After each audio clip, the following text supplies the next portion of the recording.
ఓం అజ్ఞానం తిమిరాంధస్య జ్ఞానాంజనశలాకయా చక్షురున్మిళితం येन తస్మై శ్రీగురవే నమః. శ్రీచైతన్యమనోభీష్టం స్థాపితం येन భూతలే స్వయం రూపకదా మह्यं దదాతి స్వపదాంతికం. వందేహం శ్రీగురో శ్రీయుతపదకమలం శ్రీగురూన్ వైష్ణవాంచ చ. శ్రీరూపం సాగ్రజాతం సహగణ రఘునాథాన్వితం తం సజీవం సాద్వైతం సావధూతం పరిజనసహితం కృష్ణచైతన్యదేవం శ్రీరాధాకృష్ణపాదాన్ సహగణ లలితా శ్రీవిశాఖాన్వితాంశ. नमो ओं विष्णुपादाय कृष्णप्रेष्ठाय भूतले श्रीमते भक्तिवेदान्तस्वामिनीति नामिने नमस्ते सरस्वती देवी गौरवाणी प्रचारिणी निर्विशेष शून्यवादी पाश्चात्य देशतारिणे वाञ्छाकल्पतरुभ्यश्च कृपा सिन्धुभ्य एव च पतितानां पावनेभ्यो वैष्णवेभ्यो नमो नमः. नमो महावदान्याय कृष्णप्रेमप्रदायते कृष्णाय कृष्णचैतन्यनाम्ने गौरत्विषे नमः. हे कृष्णा करुणा सिंधो दीनबंधो जगतपते गोपेश गोपिका कृष्ण कांता राधा कांता नमोस्तुते तप्त कांचन गौरांगी राधे वृंदावनेश्वरी वृषभानुसुते देवी प्रणमामि हरिप्रिये नीलांचल निवासाय नित्याय परमात्मने बलभद्र सुभद्राय जगन्नाथाय ते नमः. जय श्री कृष्णा चैतन्य प्रभु नित्यानंद श्री अद्वैत गदाधर श्रीवासादि गौर भक्त वृंद. हरे कृष्णा कृष्ण कृष्ण हरे हरे हरे राम राम राम हरे हरे. हरे कृष्णा कृष्ण कृष्ण हरे हरे राम हरे कृष्ण कृष्ण कृष्ण हरे राम हरे. एकं शास्त्रं देवकी पुत्रगीतम् एको देवो देवकी पुत्र एव च. एको मन्त्रस्य तस्य नामानि यानि कर्मस्य एकं तस्य देवस्य सेवा. हरे कृष्णा कृष्ण कृष्ण हरे राम राम हरे हरे. हरे कृष्णा. हरे हरे हरे कृष्ण। कृष्णा माताजी. हरे कृष्ण.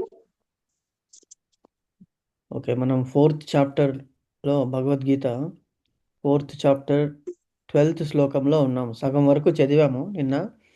సో మిగతా సగం వి విల్ స్టార్ట్ నౌ. ఒక నిమిషం షేర్ చేస్తున్నాను.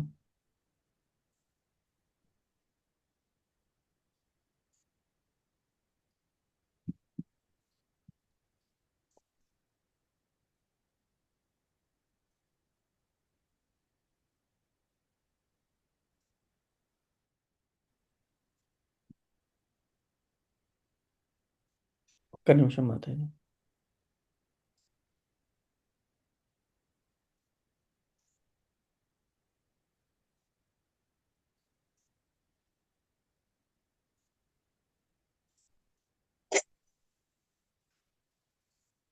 మీరు స్టార్ట్ చేయండి మాతాజీ. నిన్న ఎక్కడి నుంచి చదివాం మనము? విష్ణువు లేదా దేవదేవుడైన శ్రీకృష్ణుడు ఈ జగత్తుని చెందినవాడు కాడు అన్న వరకు చదివేం Prabhuji. Okay Mataji, next continue చేయండి. ప్రభుజీ అంటే ఎస్టర్డే క్లాస్ లో ఒక చిన్న డౌట్ ప్రభుజీ. చెప్పండి మాతాజీ. బ్రహ్మ ఈశ్వరుడు ఎప్పటికీ కృష్ణుడితో సమానులు కాలేదు అవును. అని అంటున్నా కదా ప్రభుజీ. అవును. అయితే ఇక్కడ ఒకటి భగవానుని మనుష్య రూపం ఆపాదించడం లేదా భగవానుని జంతు రూపాన్ని ఆపాదించడం అనే తప్పు భావనలో మూడులచే పలువురు మానవ నాయకులు అర్చించబడుతూ ఉంటారు అంటే ఒకసారి మంచి క్వశ్చన్ అడిగారు. సో ఇక్కడ ఏమంటున్నారంటే ఇహదేవత అనేటువంటిది ఉన్నది అక్కడ. ఇహదేవత అంటే మిగతా దేవతలు. ఇక్కడంటే భూలోకములో మిగతా దేవతల గురించి పూజిస్తున్నాము కదా, అది కొన్ని జంతు రూపాల్లో కూడా మనం పూజిస్తూ ఉంటాము. అంటే అది క్షుద్ర దేవతలు అన్నమాట. అది వాళ్ళు ఏమిటి, మన భౌతిక జగత్తులో ఇప్పుడు మంత్రశక్తులు చేస్తుంటారు. మీరు కేరళలో చూసే ఉంటారు. కొన్ని చోట్ల వీళ్ళందరూ అర్ధరాత్రి మనం అర్ధరాత్రి ఏం చేస్తారంటే ఒక మంత్రశక్తిని ఆహ్వానించి, అది క్షుద్ర దేవతలు కావచ్చు, తర్వాత జంతు రూపంలో కూడా కావచ్చు. ఫర్ ఎగ్జాంపుల్ మనకి అంబరీష చక్రవర్తి మన ఎవరు ఆయన దుర్వాస మహాముని అంబరీష చక్రవర్తి దగ్గరికి వస్తారు. దుర్వాస మహాముని దగ్గరికి వచ్చినప్పుడు ఆయన జటాజూటం నుంచి ఒక ఒక రాక్షసుని సృష్టిస్తారన్నమాట ఆయన.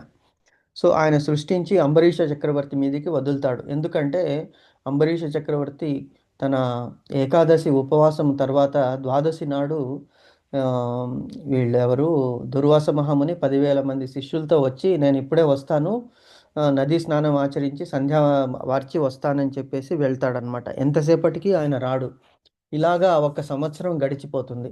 గడిచిపోయినప్పుడు ఇంకా ఈయన ఏం చేస్తుంటాడు అప్పుడు, ఆహ్, నీళ్ళు అంటే వాటరు తీసుకుంటే ద్వాదశి నాడు ఇట్ ఈజ్ ఈక్వల్ టు ఉపవాసము బ్రేక్ చేయనట్లు ఉంటుంది, పారని చేసినట్లు కూడా ఉంటుందన్నమాట.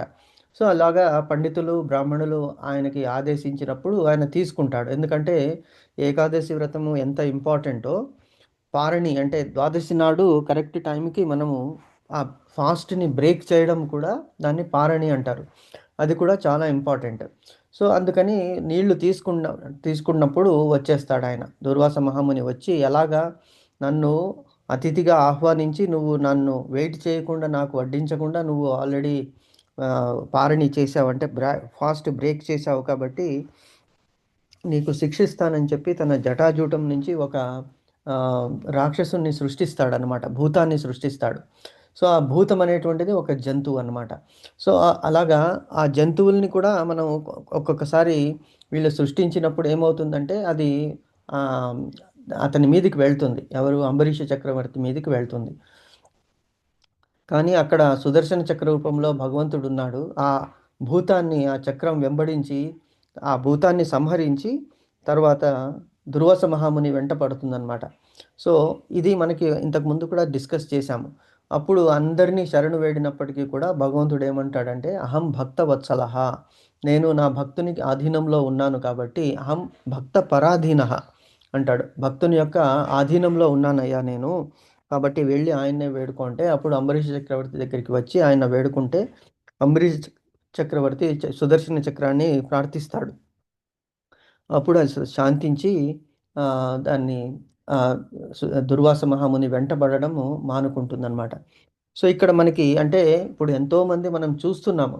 మంత్రశక్తులు కొంతమంది ఇప్పుడు మనం ఈవెన్ పాము కాటుకి కొంతమంది నేను చూసాను. మీకు గూడా ఐడియా ఉంటుంది. ఒక 50 ఇయర్స్ బ్యాకో 45 ఇయర్స్ బ్యాకో మేము మా ఊళ్ళో ఉండేవాళ్ళము. మా ఊళ్ళో ఉన్నప్పుడు అక్కడ ఒక మంత్రగత్తె అతను ఉండేవాడు. మంత్రాలు వేసేటువంటి వాడు.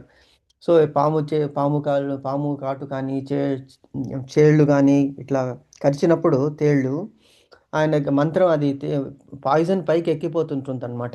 సో, అది ఎక్కకుండా దానికి మంత్రం వేసి అక్కడ కట్టేస్తాడాయన. అది దిగిపోతుంది. సో, ఇలాగ మంత్రశక్తులు కొంతమంది ఏం చేస్తారు, ఇది మంచి దాని గురించి ఆయన వాడుతున్నాడు. అలాగే క్షుద్ర శక్తులని, క్షుద్ర జంతువులని కూడా ఆరాధించేటువంటి వాళ్ళు చాలామంది ఉన్నారు. సో, వాళ్ళతో పనులు చేయించుకుంటారనమాట. దానికేమంటారు మాట మంత్రము అంటారు కదా! అవన్నీ కూడా ఈ జంతు రూపంలో చేస్తారనమాట. కొంతమంది ఏం చేస్తారంటే, ఈ వెంట్రుకలు అందుకే చాలా ఇంపార్టెంట్. మనం ఎక్కడ పడితే అక్కడ వెంట్రుకలని వదిలేస్తుంటాము. సో, ఈ వెంట్రుకల నుంచి కూడా ఇప్పుడు డీఎన్ఏలో తెలిసిపోతుంది. ఎవరు తండ్రి, ఎవరు తల్లి అని. సో, అంటే అంతటి మహత్తు ఉన్నదనమాట. ఆ వెంట్రుకలని తీసుకొని దాన్ని మంత్రించి కూడా వదిలివేస్తుంటారు. సో, జంతువులని సృష్టిస్తుంటారు. సో, ఇలాగ ఈ శ్లోకంలో ఏం చెప్తున్నాడంటే ఈ శ్లోకములో ఇహదేవత అను పదము ఈ లోకమునకు సంబంధించిన శక్తిమంతులైన మానవులను, శక్తిమంతులైన మానవులు ఎవరు? ఎవరైతే మంత్రాన్ని అభ్యసించి ఉంటారో వాళ్ళు. లేక దేవతలను కూడా సూచిస్తారనమాట. సో, కొంతమంది క్షుద్ర దేవతలు కూడా ఉన్నాయి. భూతాదులు ఉన్నాయి కదా! భూత, ప్రేత, పిశాచాదులు కూడా ఉన్నాయి. సో, ఇది రుద్రుని కంట్రోల్‌లో ఉంటుంది. శివుడి కంట్రోల్‌లో ఉంటుంది. సో, దాన్ని కొంతమంది మంత్రశక్తి ద్వారా ఆహ్వానించి మనుషుల మీదకి గానీ, ప్రయోగాల మీదకి గానీ చేస్తుంటారనమాట. దానివల్ల కొన్ని కార్యాలు సాధిస్తారనమాట. ఎలాగంటే మనకి ఈవెన్ ఆహ్, మహాభారతంలో అశ్వత్థామ ఈ ఉప పాండవులు అంటే పాండవులి పుత్రులనమాట. శిబిరంలో పడుకొనున్నప్పుడు తను ఆ శిబిరంలోనికి ఎంటర్ అవ్వడానికి చూస్తాడు. కానీ అక్కడ ఒక భూతం అంటే భగవంతుడు ఈశ్వరుని సృష్టించినటువంటి ఒక భూతం అక్కడ ఉన్నదనమాట. ఆయన శక్తి. సో, అది ఆయన్ని లోపలికి వెళ్ళడానికి అనుమతించలేదు. ఆయన్ని అడ్డుకున్నది. సో, అశ్వత్థామ కూడా శివుని రూపమే ఆయన అశ్వత్థామ. సో, శివుని అంశ అన్నమాట. సో, అప్పుడు అతను అశ్వత్థామ అంటాడు, నేను ఈ ఉప పాండవులని ఏం చేస్తున్నానంటే వీళ్ళని బలి ఇచ్చి యజ్ఞంలో నారాయణునికి అర్పిస్తాను అనేటువంటి ప్రామిస్ చేస్తాడనమాట అతను. అప్పుడు అతను ఓహో నా ప్రభువు కూడా నారాయణుడే కాబట్టి ఇతను మంచి పనే చేస్తున్నాడని ఆ భూతము వైదొలిగిపోతుందన్నమాట. సో ఇలాగ కొంతమంది ఆరాధిస్తుంటారు తమ క్షుద్ర కోరికలను నెరవేర్చుకోవడానికి ఈ క్షుద్ర దేవతలని కానీ ఈ జంతువులని కానీ పూజిస్తూ ఉంటారనమాట. సో, అదే ఇక్కడ చెప్తున్నారనమాట. సో, కొంతమంది వీళ్ళని అర్చిస్తుంటారు. ఆ జంతు రూపాలను కూడా భగవంతుని అవతారములోనే అపోహలతో పూజిస్తారు. కానీ అది కాదు. ఎందుకు? భగవంతుడు అందరిలోనూ ఉన్నాడు. కానీ అది దేని గురించి మనం భగవంతుని అర్చించాలి? భగవంతుని మనకి ఆయన బాస్, మనము సర్వెంట్స్. సో, ఇలాగ కంసుడు కూడా భగవంతుని ధ్యానించాడు. ఏమిటని? ఎలాగా అంటే ఎప్పుడు భగవంతుని గురించే అతను స్మరిస్తూ ఉండేవాడు. ఎలాగా అంటే భగవంతుడు అతనికి శత్రువు. ఎప్పుడొస్తాడో, ఏం చేస్తాడో అనే భయముతో అతన్ని ధ్యానించాడు కాబట్టి అతనికి ముక్తి ఇవ్వలేదు. సో, మనము ఏ విధంగా యథా మాం ప్రపద్యంతే తాం తథైవ భజామ్యహం మమ వర్త్మాను వర్తంతే మనుష్య పార్థ సర్వశః అని ఇంతకుముందు శ్లోకంలో మనం చదువుకున్నాం 4.11. సో అలాగా మనం అర్చించాలి కానీ ఈ అపోహలతో ఉండకూడదు. అందరిలోనూ భగవంతుడు ఉన్నాడు. మరి అది భగవంతుడితో ఈక్వలా అంటే కాదు. రాక్షసుల్లో కూడా భగవంతుడు ఉన్నాడు. మరి అలాంటప్పుడు రాక్షసుల్ని మనం పూజిస్తామా? జంతువుల్లో ఉన్నాం. ఇప్పుడు మనం ఏదైనా యజ్ఞం చేస్తున్నప్పుడు ఒక కుక్క వచ్చిందనుకోండి. కుక్కలో కూడా జంతువు ఉన్నాడు. మరి అన్నాడు 5.18లో అదే భగవంతుడు అంటున్నాడు. అందరిలోనూ సునిచైన సుపాకైన పండిత సమదర్శన అంటాడు. అందరిలో కూడా భగవంతుని చూడగలగాలి. కరెక్టే చూస్తున్నాము. కానీ కార్యక్రమం ఏమిటి? అది దేని గురించి చేస్తున్నాము అనేటువంటిది మనం చూడాలి. సో జనమేజయుడు ఏం చేశాడంటే తన తండ్రి అయినటువంటి పరీక్షిత్ మహారాజు కొడుకు జనమేజయుడు. సో పరీక్షిత్ మహారాజుని ఎప్పుడైతే ఈ పాము తక్షకుడు కరిచి అతన్ని ఆ, కరిచి అతని శాపానికి గురి చేస్తాడో దానివల్ల పరీక్షిత్ మహారాజు తన భౌతిక దేహాన్ని వదిలివేస్తాడు. కానీ ఏమంటారంటే భాగవతం వింటున్నప్పుడు అతని మనస్సు పూర్తిగా భగవంతునిలో లీలమై ఉన్నది. ఆ పాము కాటు వేసేదానికి ఒక్క క్షణము ముందు అతడు భగవంతునికి అంటే మోక్షానికి వెళ్ళిపోతాడు. ఆ పాము కాటు కేవలం శరీరానికి పడిందనమాట. సో అలా కానీ తండ్రి ఈ మరణానికి శాపమైనటువంటి ఈ తక్షకుడిని నేను వదలను అంటాడనమాట. అంతకు ముందు ఏమవుతుందంటే చాలా ఇంట్రెస్టింగ్ క్వశ్చన్, వెరీ మంచి క్వశ్చన్ అడిగారు మాతాజీ మీరు. So we should know this. మరి తక్షకుడు కూడా దేవతనే కదా! మరి తక్షకుడిని ఆరాధిస్తామంటే అక్కడ తక్షకుడు ఆ పాము రూపంలో వచ్చి అంటే శాపం ఇచ్చాడు కాబట్టి శృంగి తన పని చేశాడు. సో అలాగే ఆ తక్షకుడు నా తండ్రిని కరిచాడు. కానీ నా తండ్రిని రక్షించడానికి కశ్యపుడు అనేటువంటి ఒక బ్రాహ్మణుడు వస్తున్నాడు. ఎందుకు? పరీక్షిత్ మహారాజుకి ఈ శాపం ఉన్నది. ఈ శాపానికి విముక్తి నా దగ్గర ఉన్నది. ఏమిటి? అంటే ఎటువంటి విషాన్నైనా కూడా నేను అమృతంగా మారుస్తాను అనేటువంటి విద్య అతనికి ఉన్నదనమాట. సో అతను వస్తూ ఉంటాడు. వస్తూ ఉన్నప్పుడు తక్షకుడు కూడా పరీక్షిత్ దగ్గరికి వెళ్తుంటాడు. సో వీళ్ళు కలిసినప్పుడు ఆయన తక్షకుడు మారు వేషంలో అతన్ని అడుగుతాడు. ఏమయ్యా బ్రాహ్మణుడా, ఎక్కడికి వెళ్తున్నావు? ఏ పని మీద వెళ్తున్నావు అంటే ఇలాగ మహారాజు పరీక్షిత్తుకి తక్షకుని శాపం వలన అది శృంగి శాపం వలన తక్షకుడు అనేటువంటి పాము కరిచి అతను మృతి చెందుతాడనేటువంటి వార్త విన్నాను. మా రాజుని రక్షించుకోవడానికి నాకు ఒక మంత్రశక్తి ఉన్నది. ఆ మంత్రశక్తి ద్వారా అతన్ని నేను బతికిస్తాను. తక్షకుడు కరవని అయినా రాజుని నేను మళ్ళీ పునరుజ్జీవుని చేస్తాను అన్నాడనమాట. సో అది విని అతడు తక్షకుడు సరే అయితే నీకు అంత శక్తి ఉన్నదా, నువ్వు డబ్బు గురించే వెళ్తున్నావు కదా, రాజుని రక్షించడం కరెక్టే కానీ రాజు మెచ్చించి నీకు డబ్బు ఇస్తాడు కదా, దానికి సరే నేను ఫస్ట్ నిన్ను టెస్ట్ చేస్తాను, నీకు అంతది శక్తి ఉన్నదా లేదా, రాజు ఇచ్చేదానికంటే ఎక్కువ నీకు డబ్బు ఇస్తాను అంటాడనమాట. సరే అనే బ్రాహ్మణుడు అయి ఉంటాడు. సరే చూడు అని చెప్పేసి అక్కడ ఒక చెట్టు ఉంటుందన్నమాట. ఆ చెట్టు మీద 2 పక్షులు, ఒక బ్రాహ్మణుడు కూడా కూర్చుని ఉంటాడనమాట. ఒక మనిషి కూర్చుని ఉంటాడు చెట్టుని. సో తక్షకుడు వెంటనే ఆ చెట్టుకి కాటు వేస్తాడు. కాటు వేసిన మరుక్షణము ఆ చెట్టు మీద ఉన్న పక్షులు, బ్రాహ్మణుడు కూడా కట్టెలు కొట్టుకునేవాడు కూడా భస్మం అయిపోతారనమాట. అంతటి భస్మమైనప్పుడు ఆయన సరే ఇప్పుడు చూద్దాము నీ పవర్ ఏముంది అంటే ఆయన మంత్రాన్ని ఉచ్చరించి ప్రోక్షణం చేసుకొని జలాన్ని అభిమంత్రించి ఆ భస్మం మీదకి వేయంగానే అది యథావిధంగా ఆ చెట్టు మీద పక్షులు ఆ కట్టెలు కొట్టుకునేవాడు యథావిధిగా కనిపిస్తారనమాట. సో ఇతని ఆశ్చర్యపోతాడు తక్షకుడు. సో ఇంతటి మహత్తు ఉన్నది కని చెప్పేసి అతనికి సరే నీకు ఎంత కావాలో అడిగిన దానికంటే డబ్బులు ఎక్కువ ఇచ్చి అతన్ని పంపించేస్తాడు. సో ఇవన్నీ కూడా జనమేజయునికి తెలుస్తుంది. నా తండ్రిని రక్షించడానికి వచ్చినప్పుడు ఈ తక్షకుడు ఇతన్ని మాయ చేసి ఇలా పంపించేశాడు కాబట్టి తక్షకునితో సహా అన్ని పాము జాతులను కూడా నేను యజ్ఞంలో ఆహుతి ఇచ్చేస్తానని చెప్పేసి బ్రాహ్మణులను ఆహ్వానించి అతను ఆ యాగంలో తక్షకుడు ఒక్కొక్కటి పాము పడుతూ పడుతూ పడుతూ చనిపోతూ ఉంటుందన్నమాట. చివరికి తక్షకుడు అనేటువంటి ఆ టైంలో అంటే అంతకు ముందు ఏమవుతుందంటే యజ్ఞం స్టార్ట్ చేయడానికి ముందు ఒక కుక్క వస్తుందన్నమాట అక్కడ. ఆ కుక్క వచ్చినప్పుడు ఆ కుక్కని తరిమి వేస్తారు. ఎందుకు అంటే కుక్క అనేటువంటిది యజ్ఞానికి అందుకే క్షుద్ర జంతువులు కుక్క. అందుకే మనం తిట్టినప్పుడు కూడా కుక్క అని తిడుతుంటాం. ఎందుకంటే జంతువుల్లో అది అంతటి గొప్ప జంతువు కాదు. ఎందుకు మనం దీనికి ముందు కూడా మనం చెప్పుకున్నాం. అతి విశ్వాసమైనటువంటి జంతువు అని మనకి తెలుసు కానీ కుక్క ఏమనుకుంటుందంటే ఎప్పుడు తన యజమాని ఎప్పుడు చనిపోతాడా అని చూస్తూ ఉంటుందంట. ఎందుకు అంటే ఎన్నాళ్ళు నేను ఇతనికి సేవ చేయాలి అతన్ని పెట్టేది విశ్వాసంతో ఉంటుంది. కానీ నాకు ఈ జన్మలో నేను ఇంతటి సేవ ఇతనికి చెయ్యాలి కదా అనేటువంటి ఆ భావనతో సర్వ్ చేస్తూ ఉంటుందన్నమాట. అందుకే కుక్కలని దరికి రానివ్వకూడదు. కుక్క యొక్క ఈవెన్ వెంట్రుకలు అనారోగ్యానికి కారణమవుతాయి. అందులో ఎన్నో బ్యాక్టీరియాస్, ఎన్నో సూక్ష్మజీవులు, తర్వాత క్రిములు కూడా ఉంటాయి అందులో. అందుకే మనం కుక్కని ఆహ్వానించకూడదు. సో ఎగ్జాంపుల్ ఎందుకు చెప్తున్నామంటే ఈ కుక్కలని, ఇలాంటి జంతువులని, తర్వాత క్షుద్ర దేవతలని కూడా అందులో కూడా భగవంతుడు ఉన్నాడనుకొని ఆరాధించే వాళ్ళు పాషండు లేక నాస్తికుడు అని మనము అనుకోవాలి అని ఇంతకుముందు భగవంతుడు చెప్పాడనమాట. క్లియర్ అయిందా మాతాజీ?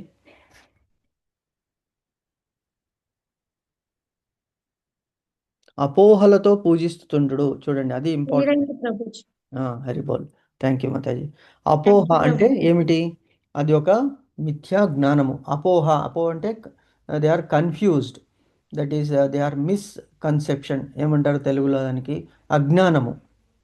అపోహ అజ్ఞానము అనేటువంటిది వాళ్ళకి ఎందుకంటే క్లియర్గా తెలియదు అనమాట. అది అన్నమాట. ఓకే, ఇంకేమైనా క్వశ్చన్స్ ఉన్నాయా మీకు ఇందులో ఇంతవరకు మనం డిస్కస్ చేసిన దాంట్లో? హరి బోల్. No problem Mataji. వేణు మాతాజీ, వేణుశ్రీ మాతాజీ, మీకు ఏమైనా క్వశ్చన్స్ ఉన్నాయా? లేవు Prabhuji. Okay, thank you Mataji. Okay Prabha Mataji, next చదవండి మాతాజీ. అతడు భౌతిక సృష్టికి పైనే ఉండేవాడు, అతీతమైన వాడు, నిరాకారవాదులలో ప్రధానుడై శ్రీపాద శంకరాచార్యులు కూడా నారాయణుడు లేదా శ్రీకృష్ణుడు ఈ భౌతిక సృష్టికి పరమైన వాడని చెప్పారు. అయినా మూర్ఖ జనులు కృతజ్ఞాన శీఘ్ర ఫలితాలు కోరే కారణంగా దేవతలను పూజిస్తారు. వారు ఫలితాలను ఆ విధంగా పొందిన ఫలితాలు తాత్కాలికమైనవి, అల్పబుద్ధి గల జనులకే ఉద్దేశించబడినాయని తెలుసుకోలేరు. బుద్ధివంతుడు కృష్ణ భక్తి భావనలో ఉంటాడు. ఏదో తక్షణమైన తాత్కాలికమైన లాభం కొరకు అల్పదేవతలను పూజించవలసిన అవసరము అతనికి లేదు. ఈ భౌతిక జగత్తుకు చెందిన దేవతలు, వారి ఆరాధకులు ఈ జగత్తు విలయంలో నశించిపోతారు. దేవతల వరాలు భౌతికమైనవి, తాత్కాలికమైనవి.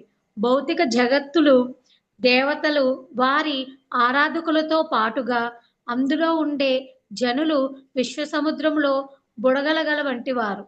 అయినా ఈ ప్రపంచంలో మానవులు తాత్కాలికమైన భూమి, పరివారము, భోగ్య వస్తువులనే లౌకిక సంపత్తుల పట్ల పిచ్చిగా వెంబడబడతారు.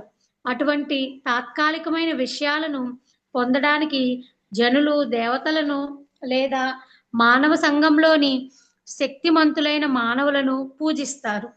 రాజకీయ నాయకుడిని పూజించడం ద్వారా ఏ వ్యక్తి అయినా ప్రభుత్వంలో ఏదో మంత్రి పదవిని పొందితే గొప్ప వరం సాధించినట్లుగా భావిస్తాడు. అందుకే తాత్కాలిక వరాలను పొందడానికి అందరూ నామమాత్ర నాయకులకు లేదా పెద్ద మనుషులకు అడుగులకు మడుగులు ఒత్తుతూ ఉంటారు. నిజానికి వారు అటువంటివి పొందుతూనే ఉంటారు. అటువంటి మూర్ఖజనులు భౌతిక అస్తిత్వంలో క్లేశాలకు శాశ్వత పరిష్కారాన్ని కలిగించే కృష్ణ భక్తి భావనలో అభిరుచి చూపరు. వారందరికీ ఇంద్రియ భోగమే కావాలి. కొద్దిపాటి ఇంద్రియ భోగానికైనా వారు దేవతలను పిలువబడే శక్తిమంతులైన జీవులను పూజించడానికి ఆకర్షితులవుతారు.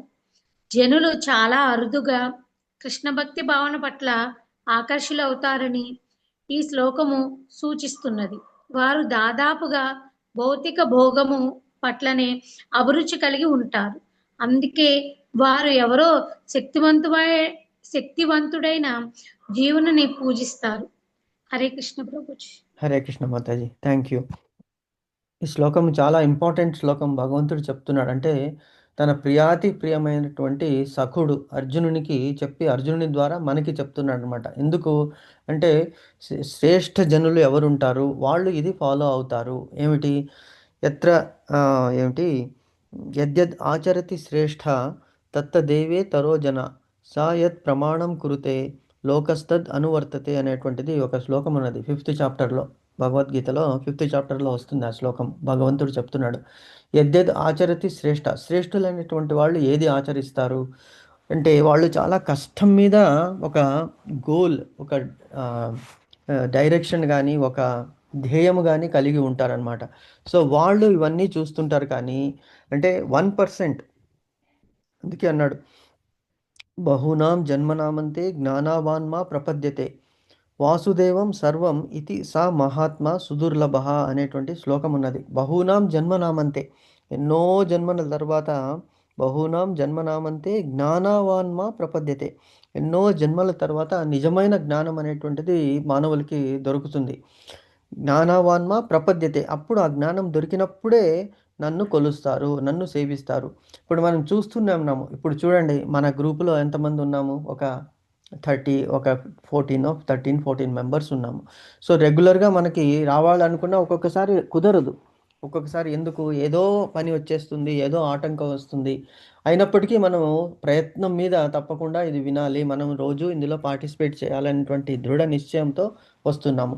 ఒకవేళ క్లాస్ మిస్ అయితే అరే ఈరోజు క్లాస్ మిస్ అయ్యాం కదా, మనము భగవద్గీత కానీ శ్రీమద్ భాగవత కానీ పఠిస్తాము. అంటే మనసులో ఆ తృప్తి, ఆ తృష్ణ అనేటువంటిది ఉన్నది మనకి. సో ఇది ఎంతమందికి ఉంటుంది, మన ఫ్యామిలీలో కానీ, మన ఫ్రెండ్ సర్కిల్లో కానీ, మన సమాజంలో కానీ, మన హిందువులోనే, మన దేశంలో ఉన్నటువంటి హిందువుల్లోనే కూడా ఎంతమంది భగవంతుని పట్ల ఆరాధన ఉన్నది? చాలామందికి 99.99% ఏమిటి, అది కావాలి, ఇది కావాలి, అది లేదు, ఇది లేదు, ఇది లేకుంటే అది చేయలేను అంటే కోరికలు అనేటువంటిది వాళ్ళని తరుముతూనే ఉంటుంది. అందుకే మాయాదేవి వాళ్ళ వెంబడి ఉంటుందన్నమాట. అందుకే అన్నాడు భగవంతుడు మాముపేత్య పునర్జన్మ దుఃఖాలయం అశాశ్వతం నాప్నువంతి మహాత్మానం సంసిద్ధిం పరమాం గతిం. ఎవరికి మాముపేత్య పునర్జన్మ, నన్ను ఎవరైతే ఆశ్రయిస్తారో, నన్ను ఎవరైతే పూజిస్తారో వాళ్ళకి ఈ దుఃఖాలయం అశాశ్వతమైనటువంటి ఈ దుఃఖాలయం నుంచి ముక్తినిస్తాను. మాముపేత్య పునర్జన్మ దుఃఖాలయం అశాశ్వతం నాప్నువంతి మహాత్మానం సంసిద్ధిం పరమాం గతిం. వాళ్ళకి సంసిద్ధి అంటే మోక్షాన్ని నేను ఇస్తాను అంటున్నాడు. ఒక్క నిమిషం మాతాజీ, 1 సెకండ్.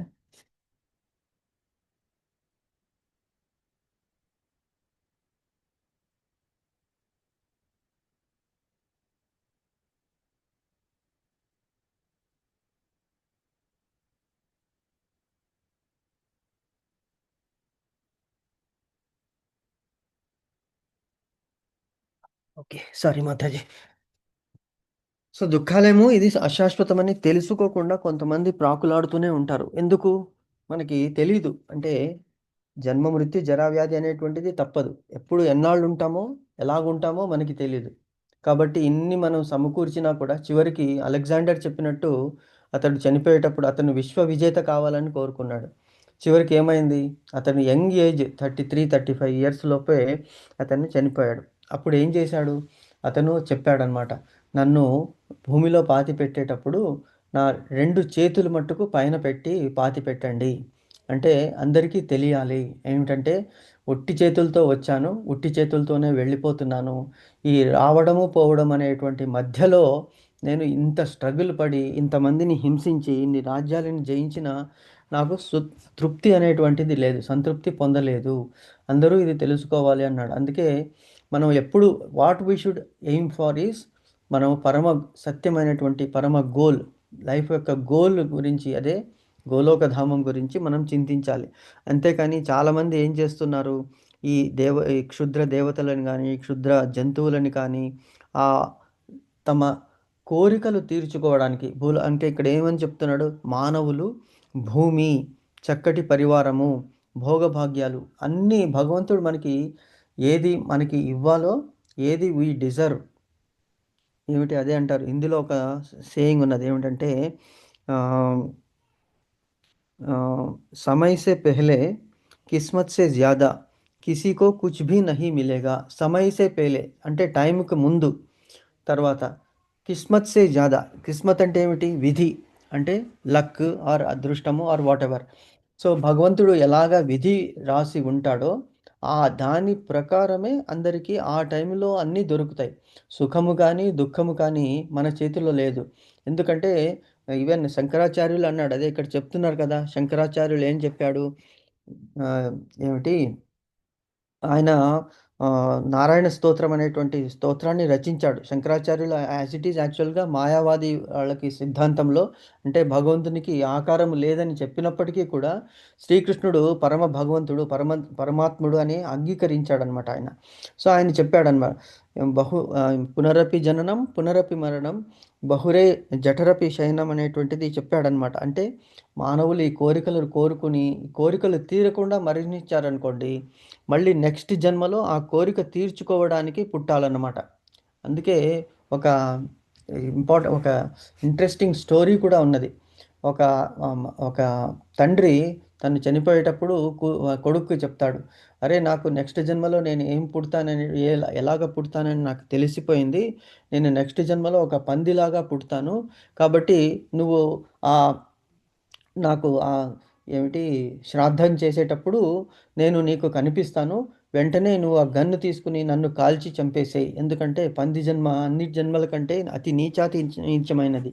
సో అది మురుగుదొడ్డిలో ఏది దాన్నే మ్లేచ్ఛంగా తింటూ ఉంటుందన్నమాట. సో అటువంటి జన్మ నాకు వద్దు అని చెప్పి అతనికి చెప్తాడనమాట. సో అలాగే ఒక 2 నెలల తర్వాత మళ్ళీ పంది రూపంలో అతనికి కనిపించినప్పుడు ఆ కొడుకు ఏం చేస్తాడు, ఓహో ఇదే కదా నా తండ్రి చెప్పాడు అని ఆ గన్ను తీసుకుని షూట్ చేసేటప్పుడు అది వస్తుందన్నమాట. పంది వచ్చి అతని చేతిని పట్టేసుకుని చెప్తుందన్నమాట, పలుకుతుంది, పలికి ఇలాగ వద్దు, నాకు ఈ జన్మనే బాగున్నది, నాకు ఇక్కడే హ్యాపీగా ఉన్నది, నువ్వు నన్ను చంపకు అని చెప్తుందన్నమాట. అంటే ఆ అజ్ఞానము అలాగా ఆవరించేస్తుంది అన్నమాట మనుషుల్ని. ఆ కోరికలు తీర్చుకోవాలంటే ఇప్పుడు మనకి ఈ డబ్బు మీద ఎక్కువ వ్యామోహం ఉన్నదనుకోండి, వాళ్ళు నెక్స్ట్ జన్మలో ఏం పుడతారు, పాములాగా పుడతారు. ఎందుకు, ఈ జన్మలో ఆ డబ్బుని వాళ్ళు అనుభవించలేదు, తర్వాత తన వాళ్ళకి కూడా పంచిపెట్టలేదు.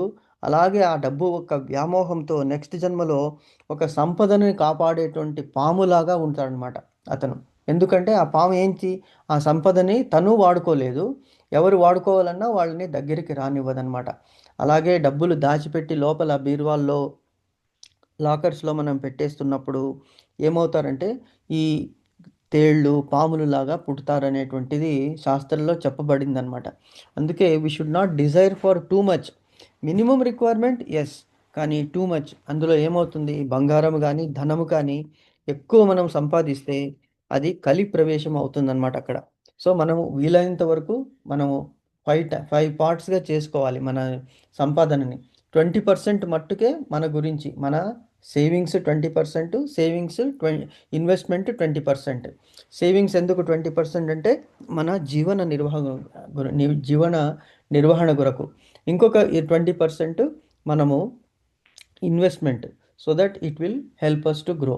20% దానము, 20% దైవ కార్యాలు, తర్వాత 20% ఇంకా మంచి కార్యాలనికి ఉపయోగించాలన్నమాట. సో ఇదే చెప్తున్నాడు ఇక్కడ. మనము భూమి కానీ చక్కటి పరివారము భోగభాగ్యాల వంటి భౌతిక విషయముల పట్ల వెర్రివారగుదురు. ఎందుకు వెర్రివారగుతున్నారు అంటే, ఇప్పుడు మనము ఎంతో ఆశతో మనం పెంచుకుంటాము పిల్లలని, పెద్ద చేసి పోషించి అంతా చేస్తాము. వాళ్ళు పెద్దగా అయిన తర్వాత వాళ్ళ సంసారాల్లో పడి ఎంతోమంది మనం చూస్తున్నాము తల్లిదండ్రుల్ని మర్చిపోతున్నారు. ఎందుకు? అప్పుడు తల్లిదండ్రులు పడేటువంటి బాధ వర్ణనాతీతము. అరే! ఇంత చేశాము, వీళ్ళు చిన్నప్పటి నుంచి ఇంత మనం కష్టాలు పడ్డాం. అవి గుర్తు ఉండదు వాళ్ళకి. ఎందుకంటే వాళ్ళ సంసారంలో ఉన్నటువంటి ఛాలెంజెస్ వాళ్ళు తప్పదు. అది జీవితం యొక్క విధానం అది. అంతే. కాబట్టి ఎక్కువ అటాచ్‌మెంట్ ఉంటే అదే వీతరాగ భయక్రోధ మన్మయ మాముపశ్రిత బహవో జ్ఞాన తపసా పూత మద్భావమాగత అనేటువంటి ఇంతకు ముందు శ్లోకం 4.10లో కూడా మనము చదివామన్నమాట. సో ఇవన్నీ మనము ఒక లింక్ చేసుకోవాలి. లింక్ చేసుకున్నప్పుడు ఇది మనకి చాలా క్లారిటీ అనేటువంటిది వచ్చేస్తుందన్నమాట. కాబట్టి తాత్కాలిక వస్తువులను సాధించుట కొరకై మానవులు దేవతలను కానీ శక్తిమంతులైన వ్యక్తులను కానీ పూజించుచుందరు. సరే, ఓకే, కొన్ని వస్తువుల గురించి మనం పూజిస్తాం, కానీ అదే మనకి జీవిత ధ్యేయం కాకూడదు. ఇక్కడ నెక్స్ట్ ఏం చెప్తున్నాడు? ఇప్పుడు మనం ఆఫీస్లో బాస్ ఉన్నాడు. కొంతమంది ఓవర్ చేసేస్తుంటారు. ఏమిటి? బాస్కి ఇంటికి వెళ్ళడము, ఇంటిలో పనులు చేసి పెట్టడము, అంటే ఆఫీస్ పని వదిలిపెట్టేసి ఇంట్లో వాళ్ళకి ఏం కావాలో అది వాళ్ళు దానివల్ల ఏమవుతుంది? వాళ్ళకి తాత్కాలికంగా ప్రమోషన్స్ కానీ, ఇంక్రిమెంట్స్ కానీ, మంచి ప్లేసెస్ కానీ, పోస్టింగ్ రావచ్చు. బాస్ దృష్టిలో వీడు చాలా మంచివాడు అని నలుగురికి బాస్కి సన్నిహితుడు. కానీ ఆ బాస్ పర్మనెంటా? 2 ఏళ్ళు ఉంటాడు, 3 ఏళ్ళు ఉంటాడు, వెళ్ళిపోతాడు. మళ్ళీ ఇంకొకడు వస్తాడు. మళ్ళీ ఇంకొకడు వచ్చినప్పుడు అతనికి ఇంకొకళ్ళు వేరే వాళ్ళు చేరువైనప్పుడు ఇతని పరిస్థితి ఏమిటి? సో ఇతను అటూ కాక ఇటూ కాక ఏమైపోతాడు? చివరికి అధోగతి పాలు అవుతాడనమాట. కాబట్టి టెంపరరీగా మనం ఎవరిని సేవించాలి? పర్మనెంట్గా ఉన్నటువంటి పరమ పురుషోత్తముని అంటే భగవంతుని సేవించాలి. కాబట్టి అతని ద్వారానే అందరికీ కూడా అందరి శక్తులు వాళ్ళకి వరాలు ఇచ్చేటువంటి శక్తి కూడా భగవంతుడు ఇస్తున్నాడు అనేటువంటిది మనం ఆలోచించాలి. అలాగే రాజకీయ నేతలను సేవించి ప్రభుత్వంలో మంత్రి పదవి, అది టెంపరరీ. రాజకీయ నాయకుడే టెంపరరీ. ఎందుకు? ఎప్పుడు ఏమవుతుందో. మనకి లవకుశ సినిమాలో ఒక పాట ఉన్నది, ఏ నిమిషానికి ఏమి జరుగునో ఎవరు ఊహించెదరు అనేటువంటిది. ఎందుకంటే అంతా దైవాధీనం. తేన వినా తృణమపి నా చలతి. భగవంతుని ఆజ్ఞ లేనిదే ఏమీ కూడా, ఈవెన్ గడ్డిపోచ కూడా కదలదు. ఈశ్వరుడి ఆజ్ఞ లేనిదే, శివుడి ఆజ్ఞ లేనిదే చీమైనా కుట్టదనేది మనం తెలుసుకున్నామన్నమాట. సో ఇలాగా వీళ్ళందరూ టెంపరరీ. అంటే ఎవరు వీళ్ళని సేవిస్తారంటే అజ్ఞానులు, మూఢులు.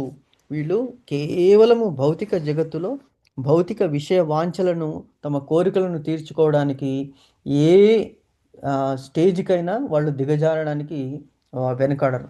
అందుకే రాజకీయాల్లో తండ్రి, తల్లి, భార్య, బిడ్డ, కొడుకు ఎవరిని కూడా, అందుకే politics are game for rascals అంటారనమాట. పాలిటిక్స్, రాజకీయాలు అది రాస్కెల్స్ అంటే ఇంకా వాళ్ళు నరులలో ఉన్నటువంటి అధములు. అటువంటి వాళ్ళే పాలిటిక్స్కి వెళ్తారు. ఎందుకంటే ఆ పదవి ద్వారా వచ్చేటువంటి పలుకుబడి, ఆ పలుకుబడి ద్వారా వచ్చేటువంటి ధనము అమితంగా అన్యాయం చేసే సంపాదిస్తారు. పాలిటిక్స్లో న్యాయం అనేటువంటిది తక్కువ ఉంటుంది. రామరాజ్యం అనేటువంటిది మనం ఇప్పుడు ఎక్కడ చూస్తున్నాము? ఎక్కడా చూడడం లేదు. కాబట్టి ఆ టెంపరరీ పదవి గురించి మనం పాకులాడకూడదు. అందరూ అట్టి తాత్కాలిక ఫలితాల కొరకు నేతలుగా పిలువబడి అడుగులకు మడుగులు వడుతుంది. వారు ఏది చెప్తే ఎస్ అంటే ఎస్, నో అంటే నో. అంటే వాళ్ళ ఆత్మని, అంటే వాళ్ళ ఆత్మ సాక్షిని కూడా వాళ్ళు చంపుకుని బతుకుతూ ఉంటారన్నమాట. చివరికి ఏమైపోతారు? అధోగతి పాలు చెందుతారు. మనం చూసాము, రాకేష్ జుంజున్వాలా కూడా చెప్పాడు, స్టీవ్ జాబ్స్ అనేటువంటి వాడు చెప్పాడు. వీళ్ళందరూ చెప్తున్నారు ఏమిటి? నేను విపరీతంగా డబ్బులు ఆర్జించడానికి చూసాము, చివరికి ఆరోగ్యంనే కోల్పోయాను. సో అందుకే విపరీతంగా వీ షుడ్ నాట్ స్ట్రగుల్. అందుకే ఈవెన్ భాగవతంలో కూడా 5th చాప్టర్లో 5th క్యాంటోలో భగవంతుడు చెప్తాడు, ఇది జీవ అటవీ, భవ అటవీలో మనం అందరూ ఉన్నాము. ఆ భవ అటవిలో మనం అటు ఇటు దారి తప్పి తిరుగుతున్నాం, మనకి తెలీదు. గోల్ అనేటువంటిది భగవంతుడు ఒక్కడే ఇస్తాడు. సో ఇవన్నీ కూడా టెంపరరీ. నిజమునకు అట్టి ఫలాలను వాళ్ళు వాళ్ళు అట్టి ఫలాలను తప్పక సాధించుదురు. ఏమిటి ఎట్టి ఫలాలు? టెంపరరీ ఫలాలు. కానీ అట్టి మూర్ఖులు భౌతిక దుఃఖాలకు శాశ్వత పరిష్కారాలను అందించు కృష్ణ చైతన్యము పట్ల ఆసక్తిని కనబరచరు. వాళ్ళు ఎందుకు కనబరచరంటే దిస్ పాత్ ఈజ్ డిఫికల్ట్. మన కృష్ణ భావనామృతంలో రావడము, ఇవన్నీ 4 రెగ్యులేటరీ ప్రిన్సిపల్స్ చేయడము, మాల జపించడము, భగవంతుని నామ సంకీర్తనం చేయడము, ఇవన్నీ కూడా సాత్వికులు, శుద్ధ సాత్వికులు కొరకు చేయగలిగినటువంటి పరిశ్రమ అన్నమాట, తపస్సు. అవన్నీ చేయడానికి చాలామందికి వీలు కాదు. ఎందుకు కాదంటే బికాస్ దే ఆర్ అట్రాక్టెడ్. మాయాదేవి వలన వాళ్ళు ఇంపాక్ట్ అయిపోయారు. మాయాదేవి వాళ్ళని తన గుప్పెట్లో పట్టేసుకుంది. సో ఆ గుప్పెట్ నుంచి బయట రావడానికి కష్టము. ఎందుకు? మనం అతి కష్టం మీద మాయాదేవి చేతుల నుంచి బయటికి వచ్చి కృష్ణుని పాదాల వైపు మనం వెళుతున్నాము. సో మన తీవ్రత ఎంత తీవ్రంగా మనం ప్రయత్నిస్తామో ఆ తీవ్రతని బట్టి మాయాదేవి కూడా మనల్ని అనుగ్రహిస్తుందన్నమాట. సో కృష్ణ చైతన్యం పట్ల ఆసక్తిని కనబరచరు వీళ్ళు. వాళ్ళందరూ ఎప్పుడు ఇంద్రియ తృప్తినే వాంఛించుదురు, డిజైర్స్. తర్వాత కొద్దిపాటి ఇంద్రియ భోగము కొరకు వారు దేవతలుగా పిలువబడే శక్తిమంతులైన జీవులను, దేవతలను పూజించుట కూడా ఆకర్షింపబడుదురు. అంటే జస్ట్ లైక్ ఈవెన్ మనం చూస్తున్నాము ఎన్నో మూవీస్లో కానీ ఎన్నో సీరియల్స్లో, డ్రామాస్లో చూస్తున్నాము. ఇంతకుముందు బానిసత్వం అనేటువంటిది ఉండేది ఇండియాలో, దట్ ఈస్ బాండెడ్ లేబర్. అది బ్రిటిష్ వాళ్ళు వదిలేసి వెళ్ళారు. అందుకు బాండెడ్ లేబర్, బాంచన్ అనేటువంటి వర్డ్ మనకి తెలంగాణలో వినిపిస్తుంది. అంటే నీ కాల్ మొక్తా బాంచన్ అనేటువంటిది అంటే it is nothing but next to animal. ఒక అనిమల్ని ఎలా ట్రీట్ చేస్తాము? కూర్చోమంటే కూర్చో, నిలవమంటే నిలవ, అలాగా ట్రీట్ చేసేవాళ్ళు. ఎందుకు? వాళ్ళు బేసిక్ నీడ్స్, వాళ్ళకి కూడు, భోజనము, ఇల్లు గురించి వాళ్ళకి ఇచ్చేవాళ్ళు వీళ్ళు. అంటే వాళ్ళని అంత స్లేవ్స్గా ట్రీట్ చేసేవాళ్ళు అనమాట. సో ఇది nothing but we are slaves to political people.